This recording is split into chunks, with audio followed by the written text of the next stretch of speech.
ದಿನ ಬೆಳಿಗ್ಗೆ ಆದ್ರೆ ಮಹಿಳೆಯರು ತಿಕಾಮುಖ ತುಳಿತಾರೋ ಇಲ್ವೋ ಗೊತ್ತಿಲ್ಲ. ಆದ್ರೆ ಬೆಳಗ್ಗೆ ಇದ್ರೆ ಟಿವಿ ಆನ್ ಮಾಡಿ ಆನಂದ ಬಂದವನ, ಬ್ರಹ್ಮಾಂಡ ಬಂದವನ, ಕಮಲಾಕರ್ ಬಂದವನ, ಇವತ್ತೇನು ನಮ್ಮ ಭವಿಷ್ಯ, ಇವತ್ತೇನು ನಮ್ಮ ರಾಶಿ ಭವಿಷ್ಯ ಏನ್ ಹೇಳ್ತಾನೆ ಅಂತ ಹೇಳಿ ಕಾದು ಕೂತ್ಕೊಳ್ಳುವಂತ ಮಹಿಳೆಯರು.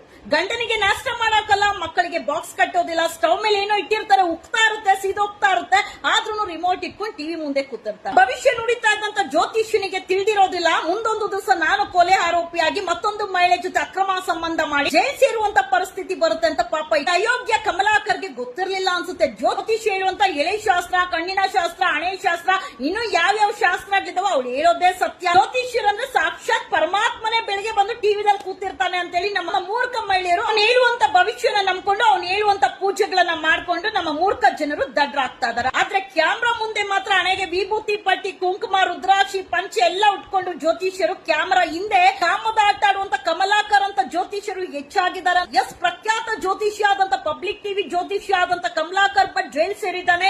ಮಹಿಳೆ ಒಬ್ಬಳ ಜೊತೆ ಮಕ್ಕಳು, ಗಂಡ ಇದ್ದಂತ ಮಹಿಳೆ ಒಬ್ಬಳ ಜೊತೆ ಅಕ್ರಮ ಸಂಬಂಧ ಬೆಳೆಸಿ, ಆ ಅಕ್ರಮ ಸಂಬಂಧ ಬೆಳೆಸಿದಂತ ಮಹಿಳೆಯ ಗಂಡನಿಗೆ ಚಟ್ಟ ಕಟ್ಟಕ್ ಹೋಗಿ ಆ ಗಂಡನ ಸಹೋದರ ಸ್ಥಳದಲ್ಲೇ ಸಾವನ್ನಪ್ಪಿರುವಂತ ಘಟನೆ ನಡೆದಿದ್ದು ಎಲ್ಲ ಆರೋಪಿಗಳನ್ನ ಸಿದ್ದಾಪುರ ಪೊಲೀಸರು ಬಂಧಿಸಿ ಜೈಲ್ಗಟ್ಟುವಂತ ಕೆಲಸ ಮಾಡಿದ್ದಾರೆ. ಏನಿಲ್ಲಿ ಫೋಟೋಸ್ ಅಲ್ಲಿದ್ದಾರೆ. ಭವಿಷ್ಯ ನುಡಿತಾ ಇದ್ದಂತ ಕಮಲಾಕರ್, ಕಾಮದ ಕಮಲಾಕರ್ ಜ್ಯೋತಿಷ್ಯ ಮಾಧ್ಯಮಗಳಲ್ಲಿ ಬಂದ್ರೆ ವಿಭೂತಿ, ಕುಂಕುಮ, ಪಂಚೆ, ರುದ್ರಾಕ್ಷಿ, ಸಂಪ್ರದಾಯ, ಸಂಸ್ಕೃತಿ, ಏನ್ ಅವತಾರ ಅಪ್ಪ. ಅದಕ್ಕೆ ಇವರ ರಿಯಲ್ ಫೇಸ್, ಇವರ ನಿಜವಾದ ಮುಖವಾಡ, ಇವರ ನಿಜವಾದ ಅವತಾರ ಇದೇ ತರ ಇರುತ್ತೆ ಹೊರತು ಇಂಥ ಮೂರ್ಖರನ್ನ, ಇಂಥ ಕಾಮ ಪಿಚ್ಚಾಚಿಗಳನ್ನ ನಂಬುವಂತ ಹೆಂಗಸರೇ ಎಚ್ಚರವಾಗಿರಿ. ಈ ಬ್ರಹ್ಮಾಂಡ ಬರ್ತಾರೆ, ಆನಂದ ಬರ್ತಾರೆ, ಕಮಲಾಕರ್ ಬರ್ತಾರೆ, ಅವ್ರು ಹೇಳುವಂತ ಪೂಜೆನೇ ಸತ್ಯ, ಅವ್ರು ನುಡಿಯುವಂತ ಭವಿಷ್ಯನೇ ಸತ್ಯ ಅಂತ ನಂಬುವಂತ ಮೂರ್ಖ ಮಹಿಳೆಯರೇ ಭವಿಷ್ಯ ನುಡಿಯುವಂತ ಜ್ಯೋತಿಷ್ಯರ ಮಾತು ಕೇಳಿ ಮುಂದೊಂದು ದಿವಸ ಈ ಕಾಮ ಪಿಚಾಚಿ ಕಮಲಾಕರ್ ಜೀವನದಲ್ಲಿ ನಡೆದಂತ ಕೆಟ್ಟ ಘಟನೆ ನಿಮ್ಮ ಜೀವನದಲ್ಲೂ ನಡೆಯುತ್ತೆ. ಒಳ್ಳೆ ಕೆಲಸ ಮಾಡಿದ್ರೆ, ಇನ್ನೊಬ್ರಿಗೆ ಒಳ್ಳೇದ್ ಬಯಸಿದ್ರೆ ನಮಗ್ ಭಗವಂತ ಖಂಡಿತವಾಗ್ಲೂ ಒಳ್ಳೇದ್ ಮಾಡ್ತಾನೆ.